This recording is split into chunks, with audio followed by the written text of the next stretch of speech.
అరుణాచల్ ప్రదేశ్తో మ్యాచ్లో Vaibhav Suryavanshi బ్యాట్తో ఉతికేశాడు. 36 బంతుల్లోనే century finish చేశాడు. విజయ్ హజారే ట్రోఫీలో 4వ వేగవంతమైన సెంచరీని తన పేరిట రాసుకున్నాడు. 59 బంతుల్లోనే వైభవ్ సూర్యవంశీ 150 పరుగులు సాధించాడు. మొత్తంగా 84 బంతులాడిన వైభవ్ సూర్యవంశీ 190 పరుగులు చేసి అవుటయ్యాడు.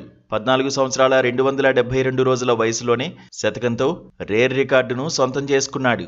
లిస్టే క్రికెట్లో సెంచరీ సాధించిన చిన్న వయస్కుడిగా రికార్డుల్లోకెక్కాడు.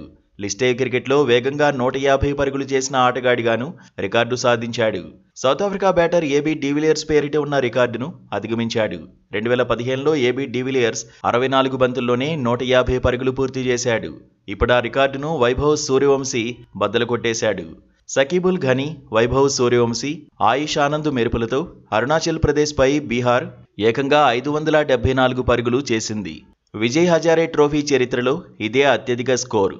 మొత్తంగా విజయ్ హజారే ట్రోఫీలో తొలి రోజే అభిమానులకు కావలసినంత కిక్కు దొరికింది. పరుగుల తుఫానులో ఫ్యాన్స్ తడిసి ముద్దయ్యారు.